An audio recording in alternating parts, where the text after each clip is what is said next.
The first scream did not echo. It simply died in the fog. It was the sound that stopped Josiah Ellaby mid-stride on the frost-laced trail. The early March wind bit at his face as he paused, his lantern flickering in the grey hush of dawn. Behind him, the tree-covered hills of Wexham, Yorkshire, wore a crust of dying snow, and ahead, just beyond the elm grove, rose the steeple of St. Cyprian's chapel, thin as a finger pointing toward God. Josiah, a milkman and lapsed Methodist, rarely walked this way so early, but a ruptured cartwheel had forced him to take the long route toward the vicarage stables. That was when he heard it again. This time, not a scream, but something far worse. A low, choking sob. The sound of something trying not to be heard. He edged forward. The fog thickened near the chapel grounds.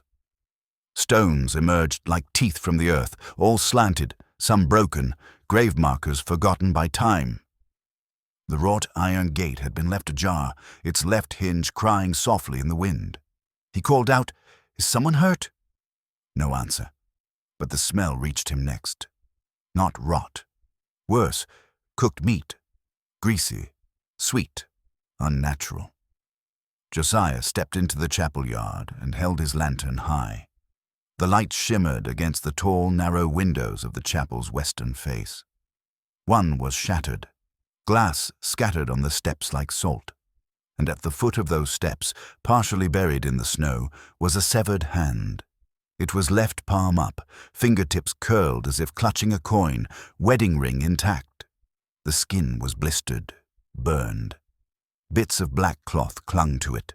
Josiah recoiled with a gasp, stumbling backward onto his haunches. His boot struck something hard. He turned the lantern. A pile of bones, charred, cleaned, broken, arranged like offerings. Behind him, something shifted inside the chapel. The door creaked. He did not wait. Josiah ran. Lantern dropped. Milk pail forgotten. He didn't stop until he'd reached the vicarage, where he collapsed at the doorstep, retching. Later that morning, a constable arrived. By noon, the entire village was buzzing, but the bones were gone. So was the hand and the chapel door, locked tight. The village of Wexham had endured its share of winter deaths, but none so strange as the morning of March 3rd, 1861. By the third bell that Sunday, word had traveled from the vicarage to the bakery, from the bakery to the wheelwright's barn, and from there, through cracked doors and frost-bitten gossip, into every corner of the parish. People spoke in half-whispers, as though the fog that had shrouded the chapel might still be listening. Josiah Ellaby, the milkman, had not returned to the chapel, nor had the constable, Mr. Abel Rudge, found any physical evidence of the scene Josiah described. "Nothing but a gate left unlatched," he wrote in his constabulary ledger, dated 3rd of March. No trace of blood, bone, or trespass. Chapel appears undisturbed. Mr. Ellaby possibly drunk or afflicted with cold madness, but those who knew Josiah swore by his honesty. "That man hasn't touched spirits in 6 years, not since his Clara passed," said Mrs. Thistlewood, who ran the apothecary and once delivered Clara Ellaby's stillborn daughter. "He's as solid a soul as this village has left." By Monday, the vicar, Reverend Silas Dunlow, gave a brief sermon assuring the congregation that no profanation had taken place at St. Cyprian's. The oddness of the event, he claimed, was likely the confused fancy of a man startled by grief and weather. Yet many did not believe him, because there had been another scream heard by a different witness. Young Annie Fell, age 9, reported hearing a voice crying under the church while walking to collect firewood the same morning Josiah fled. Her father dismissed it until she refused to sleep near the hearth that night. When prodded, Annie claimed it wasn't a scream like scared. It was like someone was praying too hard. The details struck some as nonsense. Others were not so sure. The history of the chapel gave weight to such unease. St. Cyprian's had stood since 1798, built on the ruins of an older, non-conforming chapel destroyed in the fire of 1772. The new structure was simple. One nave, a narrow vestry, and a cold stone cellar once used to store candles and sacramental wine. But since Reverend Dunlow's arrival in 1854, the cellar had been kept locked for safety, he said, citing masonry damage from the flood that ruined the lower grounds in 1849. And yet, parish records reviewed by a local school teacher, Miss Constance Barrow, revealed something odd. In the margin of a burial register for 1858, next to the name, Elsbeth Vi, aged 16, cause drowning, someone had written in faded pencil. Taken beneath during rain service. Cellar rights? The handwriting was never identified. Miss Barrow brought the note to the attention of the church wardens, but was told, politely but firmly, to leave archival matters to the clergy. When she pressed, she was asked to return her borrowed keys to the chapel vestry. The gossip grew teeth after that. Mrs. Ada Linney, who kept the post, told several neighbors that she'd seen Reverend Dunlow burning papers behind the church late one night. He claimed they were spoiled prayer sheets, she said, but they looked like ledger pages. Others reported seeing strangers, 3 men in black coats, enter the chapel by lantern light just after midnight on February 27th, a week before the incident. None had seen them leave. But the most disturbing account came from old Tom Haycroft, a groundskeeper and veteran of the Peninsular War. Tom lived in a narrow loft behind the cemetery, where he kept watch over the chapel grounds. "I never told anyone," he admitted to Miss Barrow in a private conversation recorded in her diary. "But I've seen Dunlow dig near the old apse wall. 3, 4 times over the years, always alone. Never deeper than a foot or 2. But once I saw him lower a bundle wrapped in cloth, like you'd wrap a lamb. Then cover it over with earth like it was nothing." Miss Barrow asked if he reported it. Tom replied, "To who? Rudge is his brother-in-law. Besides, the only truth folk believe round here is the kind that fits into a hymnal." Meanwhile, the chapel remained open. Reverend Dunlow continued his services. His sermons grew quieter, more introspective. He no longer mentioned salvation or hellfire. Instead, he spoke of the thinness of the veil and the hollowed hunger in men's hearts.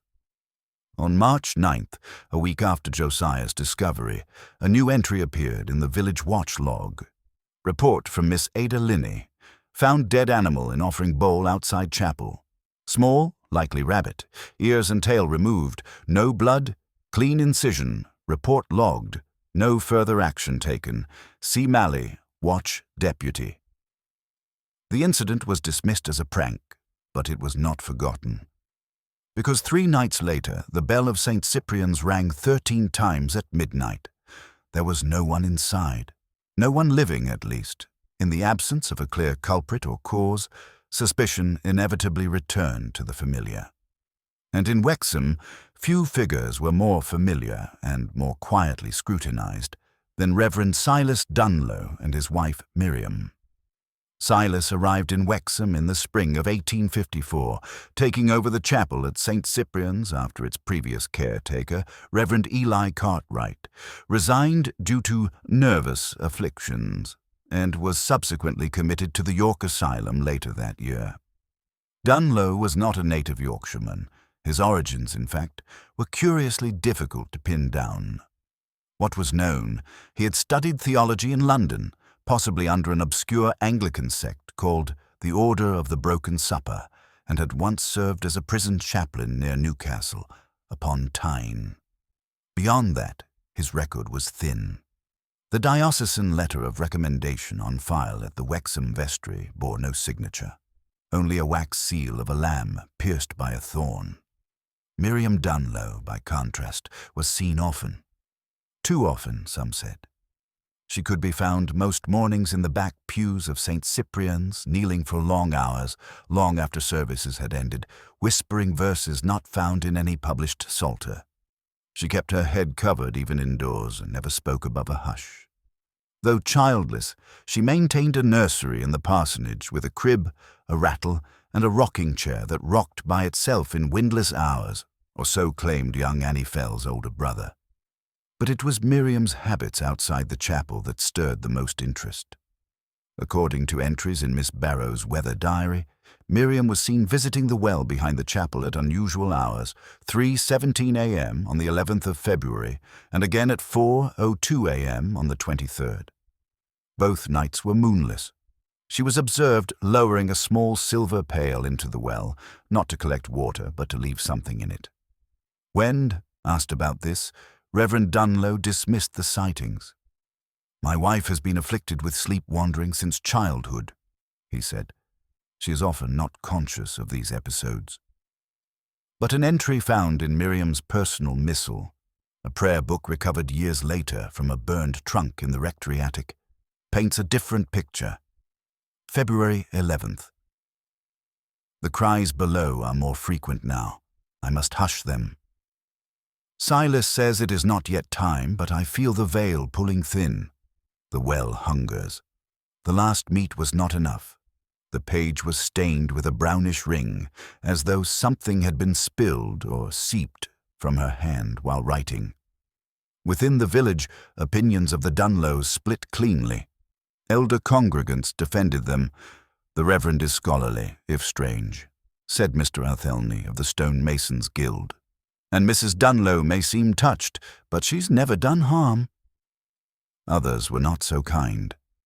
Samuel Pratt, a gravedigger with a limp and a gambler's temper, told the constable's apprentice, "They've buried more secrets than sermons in that cellar.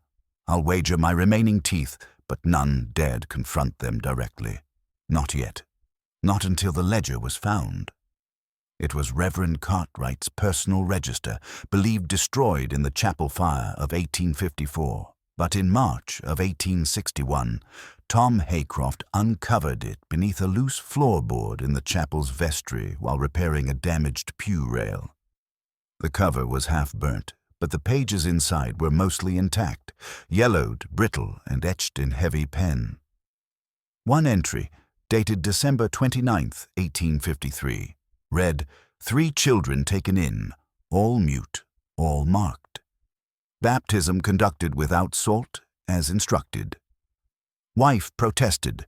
Prayers choked her. Kept the jars sealed." Another, more cryptic, dated March 2nd, 1854, the night before Cartwright's removal. "I cannot bless what he calls the host. It bleeds too long and smells of smoke. They eat without chewing." She stares with her white eyes and never blinks. There were no further entries. According to church records, Cartwright was relieved of his duties due to mental disturbance, though the medical file at York Asylum, signed by one Dr. Emmeline Hobb, states, "Patient demonstrates repeated fixation on cannibalism, hallucinations involving blood, and delusions of religious perversion. Also exhibits post-traumatic mutism. He never spoke again." Despite this, no inquiry was made into the Dunlows' conduct at the time. The church hierarchy considered the matter closed, but something shifted in Wexham in March of 1861. The congregation, once small and passive, began to grow. New faces appeared in the pews, pale-skinned strangers with expressionless stares who never spoke and always arrived just before dusk. They did not lodge in the village inns. No one saw where they came from or where they went. And yet, every Sunday, the communion line grew longer. No one saw the wafers delivered. The wine, said to come from a Carthusian monastery in the Alps, arrived in unlabeled casks. And on the second Sunday after Josiah Ellaby's sighting, Miss Barrow recorded a peculiar incident in her journal. "I sat in the second pew and watched as Miriam handed the cup to a young girl, maybe 8, flaxen-haired. The child drank, then smiled. A dark red stain on her teeth. Her breath fogged, though the room was warm. She whispered to her mother, 'It tastes like father.' That night Miss Barrow began sleeping with her door bolted. She was not alone. By month's end, half the village would avoid St. Cyprian's altogether, but the bells kept ringing. The village of Wexham had long accepted its own stillness, an ordinary quiet, shaped by low stone walls, the crackle of hearths, and the slow tolling of bells over fog-wrapped fields. But in the final week of March, 1861, that stillness changed. It didn't break. It shifted, as though the silence itself had tilted, just slightly, towards something listening. The first event was witnessed by Deputy Watchman Caleb Malley, recorded in his official night log for the 26th of March, 2:43 a.m. Observed movement in the upper belfry of St. Cyprian's. Light within, no access evident. Chapel confirmed locked previous afternoon by Reverend Dunlow. Approached cautiously. Bell began to toll, slow, irregular intervals. Felt pressure in chest, no footsteps, no wind. Departed in haste. Will report to Constable Rudge at sunrise. When Constable Rudge arrived at the chapel hours later, the bell tower was empty. The bell rope remained looped and untouched, the wood of the floorboards coated in dust save for a single bare footprint, too small to be adult, too large to be a child's. It faced the wall and went nowhere. 3 days later, a young boy named Jacob Netherby, aged 11, was found wandering along the East Moor Road, barefoot, in his nightshirt, and murmuring hymns in a voice not his own. His mother, Ivy Netherby, claimed he had not spoken a word in 2 years, following a fever that left him nearly catatonic. Yet when discovered by a passing shepherd, Jacob was reciting with perfect clarity the liturgical Latin from Psalm 27, including a passage that had not been used in any Anglican rite since 1814. Dominus illuminatio mea, quem timber. The Lord is my light, whom shall I fear? But it wasn't fearlessness in the boy's voice that chilled the villagers. It was delight. Jacob's recovery was hailed by some as a miracle. Reverend Dunlow himself referenced it in his next sermon, calling it a sign that the gates of spiritual affliction are at last opening toward mercy. Yet those who saw Jacob in the following days reported something strange. He no longer blinked. He no longer slept. And when asked what had brought his voice back, he answered, "She fed me the red bread." His mother insisted he was dreaming. But 3 nights later, Ivy Netherby fled the house barefoot in her chemise, screaming that he watches through the floorboards. She was later restrained and taken to Middlesbrough Asylum, where she remained until her death in 1879. Jacob was never seen again. Constable Rudge, under pressure from the magistrate to quell unholy exaggerations, began confiscating letters sent from Wexham to neighbouring parishes. One such letter, intercepted and copied before being burned, was penned by Miss Constance Barrow to her cousin, a schoolteacher in Leeds. Dated April 2nd, it reads, "Something has turned in this place, Annabel. I cannot say what, but I saw it again in the window of the chapel, the tall shape with arms too long, outlined against the glass like stretched wax. The snow has melted, and where the ground was bare, the soil is black and soft and smells of sweet oil. I no longer go outside after dusk, nor should you ever visit." Miss Barrow would not be heard from again for 6 weeks. What happened next shattered the line between dread and terror. On the 4th of April, the organ at St. Cyprian's began playing on its own.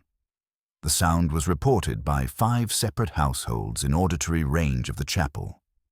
Mrs. Ada Linney noted the tune in her weather journal. Familiar but inverted, like a hymn played backwards or recalled in wrong memory. No one had access to the church that week. Dunlow had taken ill and suspended all services. Yet the organ played again the next night, and again the next, each time at 2:11 a.m., ending exactly at 2:26. One witness, a retired signalman named Ewan Pritchard, described the sound as not music, but hollow insistence. No one dared enter the church. No one, that is, until the fire.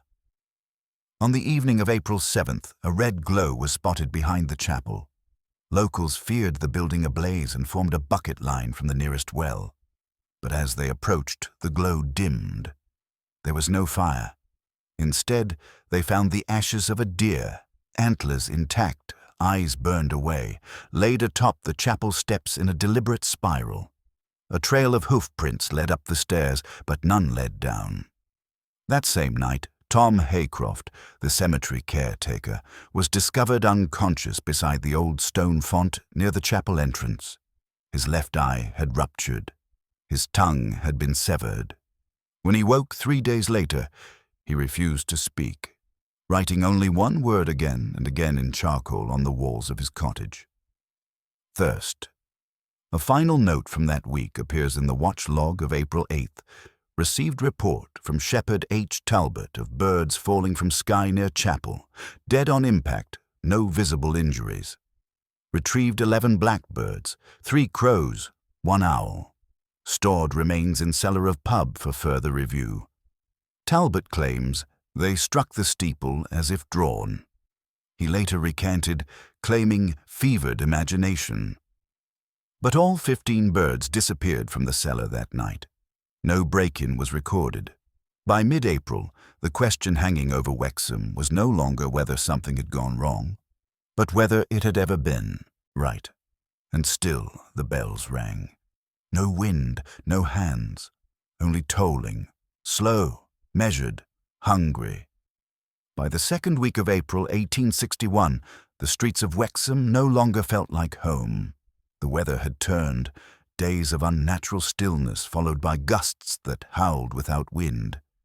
Chimneys smoked in strange directions. Candles flickered even in sealed rooms. Horses refused to pass the chapel road, and dogs dug furiously at floorboards as if something lay beneath. The village, once content with superstition at the margins, now faced a creeping certainty. Something had shifted beneath their feet, and it was moving.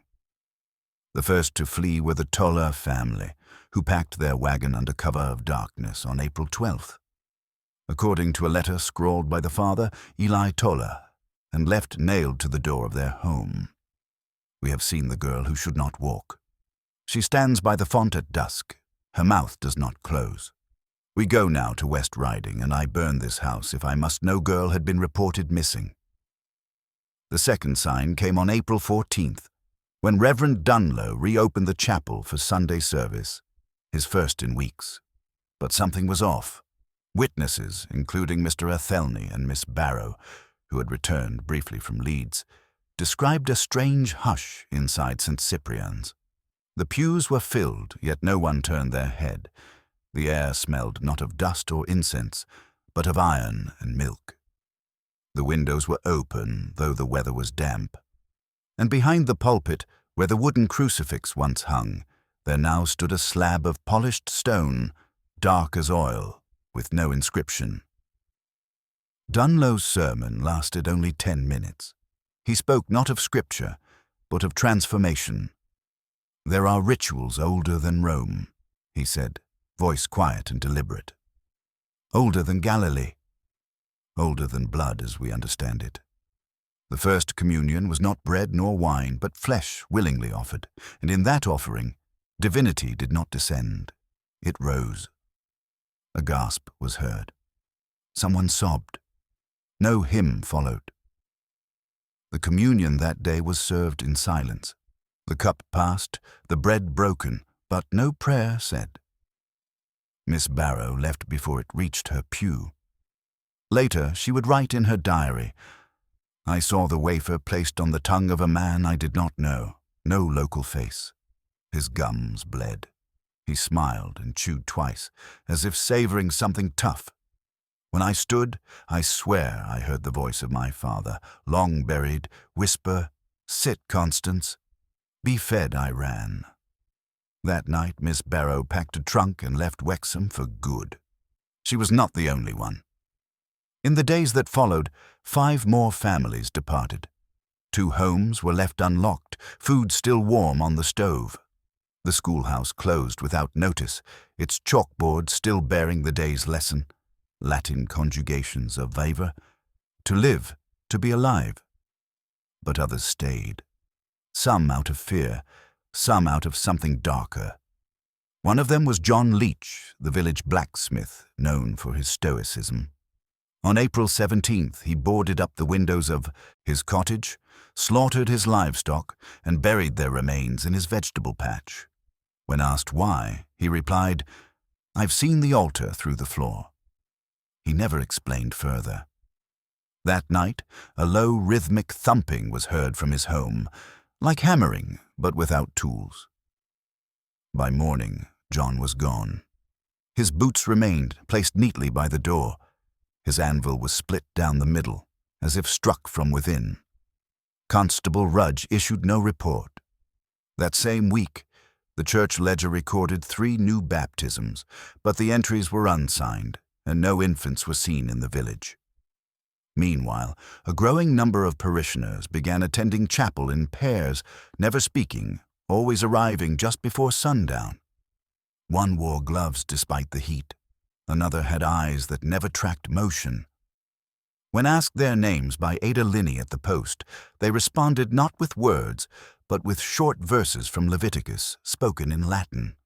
One verse repeated, "And the fat of the offering shall be the Lord's, and it shall burn sweetly on his altar." The final breach of calm came on April 21st. A child, Thomas Geller, aged 7, disappeared. His mother, Margaret Geller, reported that she put him to bed at sundown, only to find the sheets cold and undisturbed an hour later. A search began at dawn, combing the woods, the chapel grounds, the abandoned mine entrances west of town. He was never found, but something else was. Behind the apse of St. Cyprian's, in a crevice along the chapel's foundation wall, a folded cloth was discovered. Inside it, one child's sock, embroidered with the letter T.A. tooth, cracked at the root, O communion wafer, perfectly intact, but blackened as if boiled in ash. The cloth was damp. The air around it smelled faintly of cooked marrow, and scrawled on the inner flap, in what was later identified as animal blood, were the words, "He was not worthy, but we are." No further investigation was permitted. The mayor, under pressure from both the church and regional magistrates, declared the matter closed. "An unfortunate tragedy," he said, "but surely a personal one." But those who remained in Wexham knew otherwise. The chapel bells began ringing not just at night, but at noon, always 13 times, and at dusk the sound of cutlery against porcelain was heard faintly within the chapel walls, though no one was seen eating. For most of April 1861, the events at Wexham were treated as local whispers, a village gone strange with spring damp and grief. But in early May, the story widened. It began with a letter. On May 3rd, a railway clerk in Huddersfield received a package with no return address. Inside was a brittle pamphlet titled The Sacrament of the Flesh. Notes on the Early Church Deviants of Northumbria, authored by a Dr. Nathaniel Croft, 1847. The document, long presumed lost in the fire at Durham University Library, had been missing for over a decade. Attached was a note in unfamiliar handwriting. "If you still care for truth, look to Wexham. St. Cyprian's has not forgotten, nor forgiven." The railway clerk, Mr. Edward Mallin, was the brother-in-law of Professor H.G. Felton, an antiquarian and archivist affiliated with the Society for the Preservation of Northern Ecclesiastical Records. Felton travelled to Wexham within the week. He did not stay long. But before departing, he lodged 3 official research notes with the Society, all dated May 7th, 1861, and signed in ink. Memo 1. Historical Precedent. References to an earlier sect located near Wexham, named either the Red Table Brethren or Congregatio ex Carnum, appear as early as 1722 in the suppressed writings of Father Elias Brandt. Brandt described a community who practiced Eucharist of the unslain and believed salvation could be transferred through the voluntary tasting of kin. Their chapel, unnamed, was said to be built on Roman foundations that predated the Christianization of the region. Memo 2. Artifact description.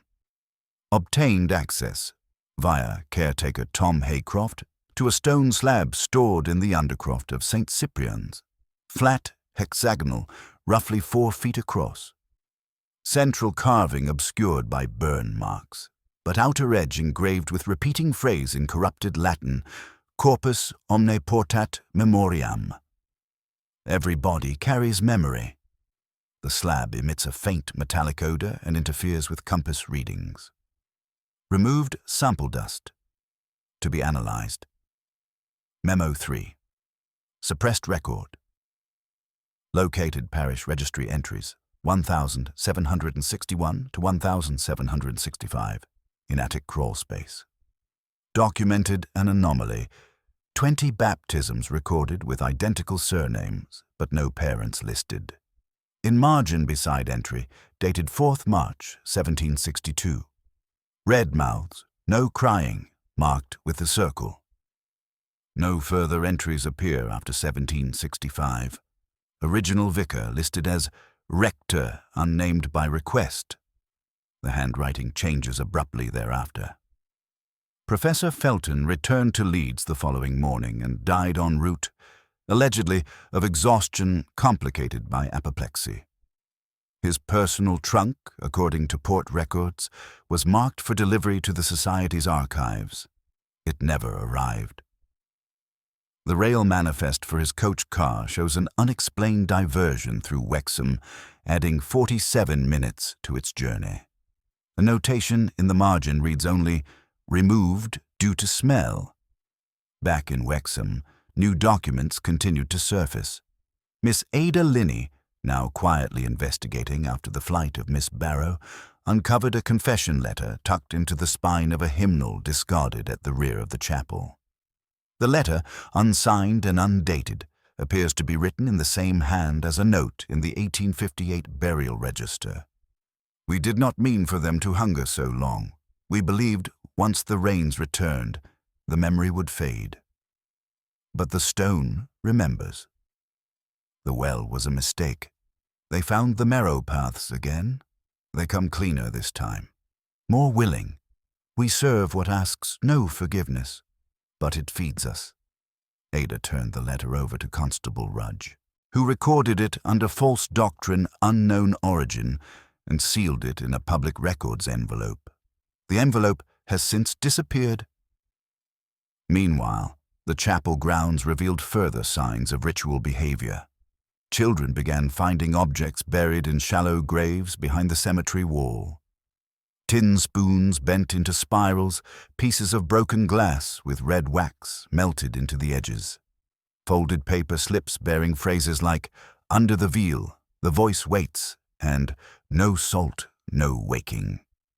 One object drew special concern, a rusted knife with a hollow handle, inside which was curled a scrap of what appeared to be parchment. It read, "Mark them at the base of the spine. Feed them after confession."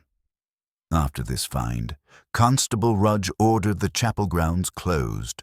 But it was too late. One final revelation came in the form of a death record. Buried at the bottom of the 1842 to 1860 vestry archive, beneath copies of birth notices and marriage bans, was a sealed envelope labeled in elegant calligraphy, "Reverend Cartwright, for successor only." The letter inside was addressed to no one, but bore the date March 1st, 1854, the night before Cartwright's removal. "I write this not to warn, but to preserve. You will feel the pull as I did. You will believe it speaks in symbols, in signs, but it is hunger, always hunger. The rituals are older than our words. The hosts will come with silence. If you begin to taste what has no name, you must not pray. You must not resist. You must leave this place. Or serve." There was no signature. The ink had blurred slightly with time. except for one detail.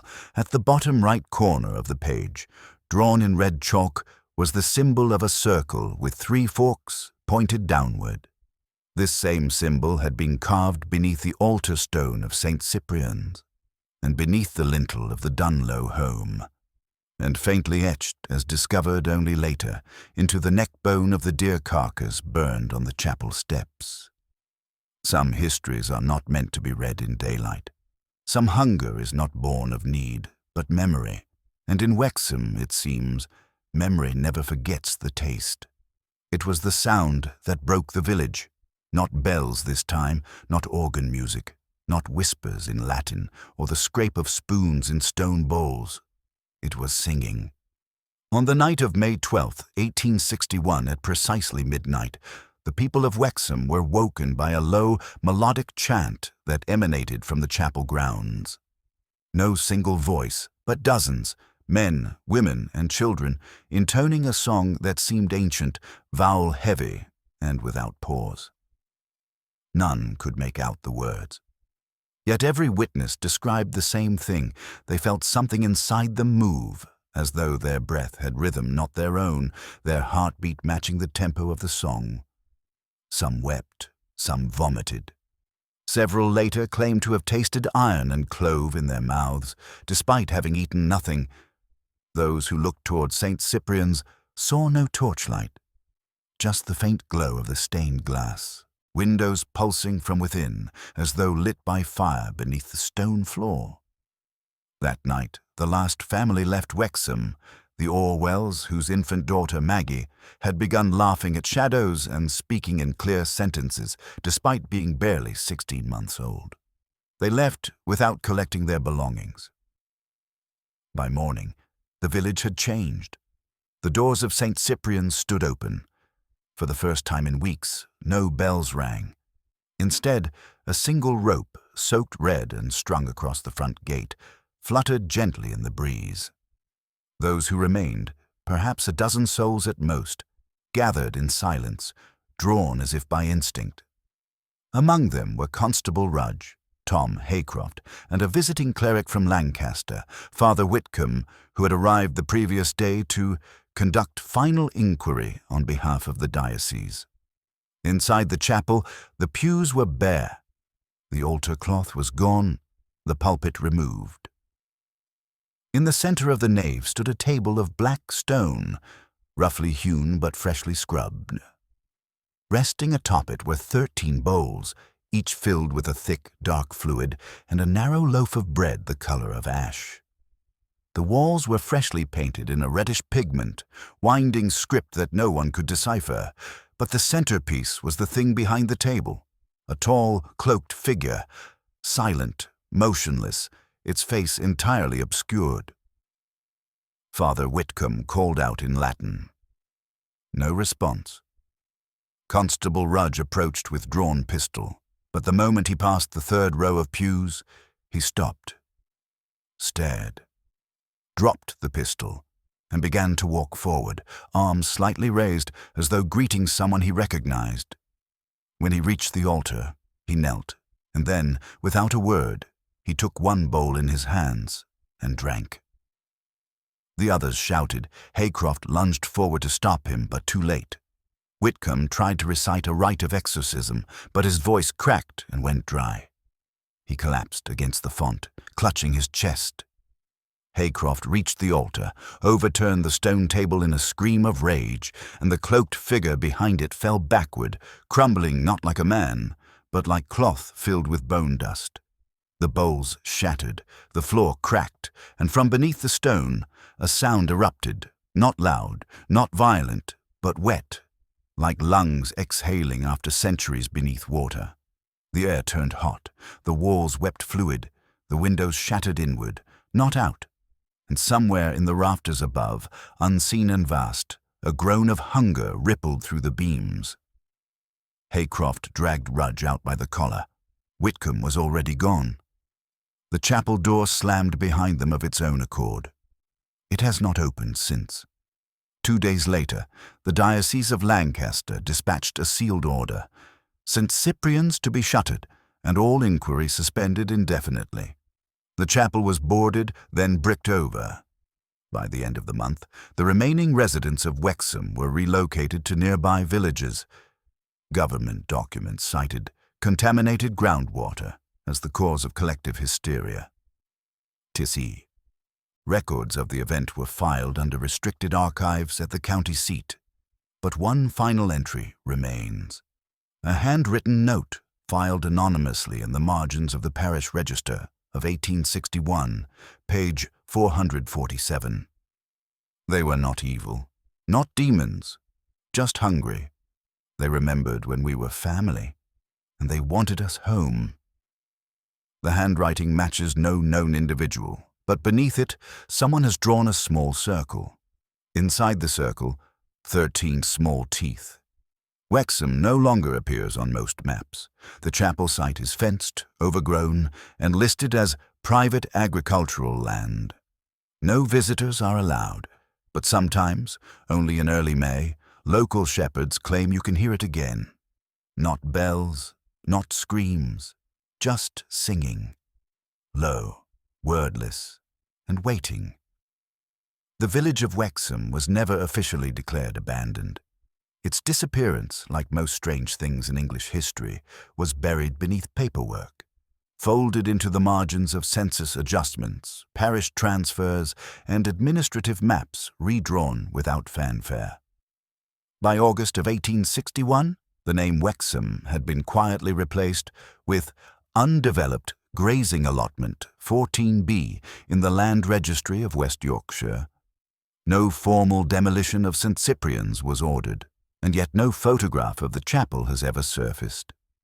The earliest known image, an etching from 1835, depicts only its eastern face, the steeple partially obscured by an elm.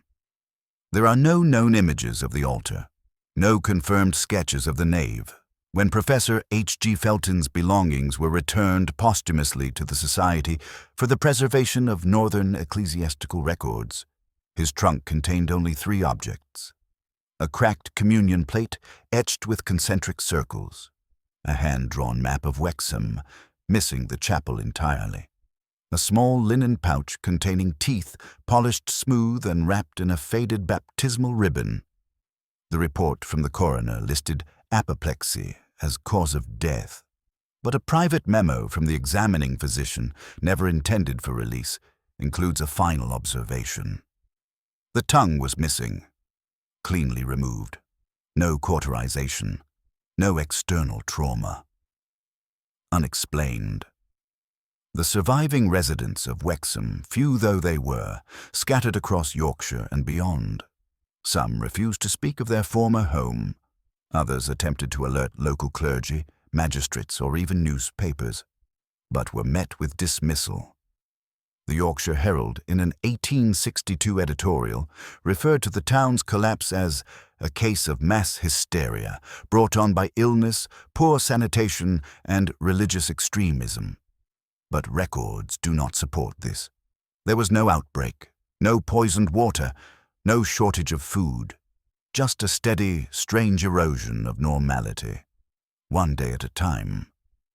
Miss Constance Barrow, who escaped Wexham weeks before the final incident, lived until 1913. Her private journal, discovered in a locked trunk after her death, contained 62 entries concerning the chapel. In her final note, dated 28th January 1913, she writes, "It is not gone. I saw it again, you know.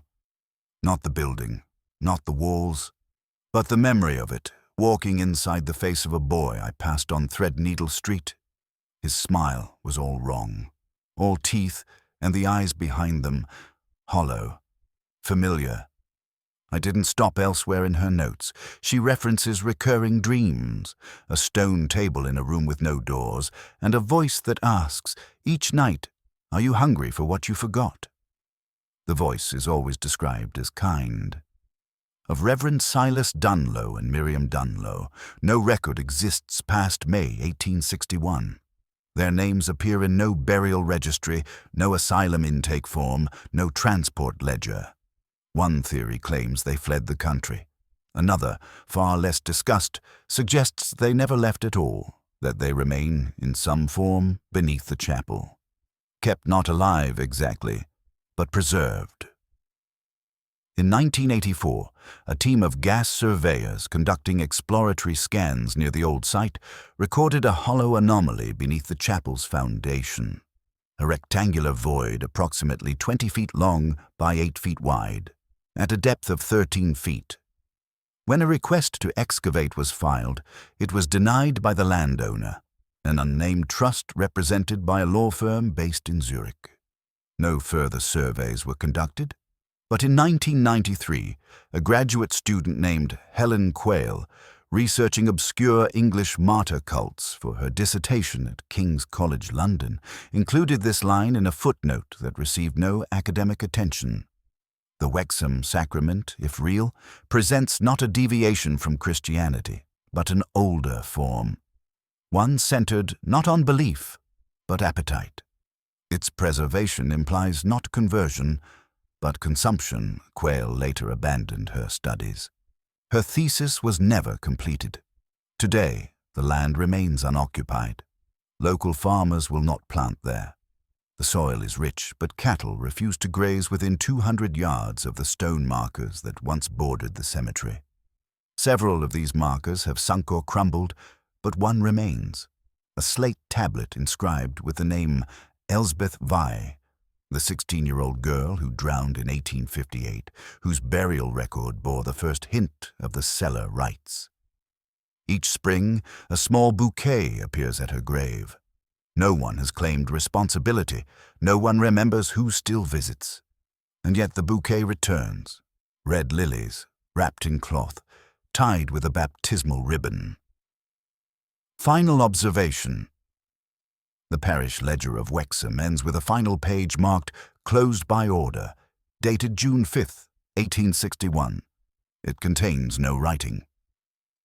But when examined under a bleak light, archivists have noted faint impressions, writing pressed but not inked, as though someone meant to record something and then lost the will. Only 2 words can be made out at the bottom margin: still fed. If you're listening to this alone, remember, not all hunger comes from the stomach. Some is passed down, quietly, patiently, through history, through memory, through blood. And sometimes it sings. For more untold cases, obscure histories, and dark investigations lost to time, subscribe. Now, these are the stories no one dares to archive, but we do. Stay curious, stay watchful, and above all, stay fed.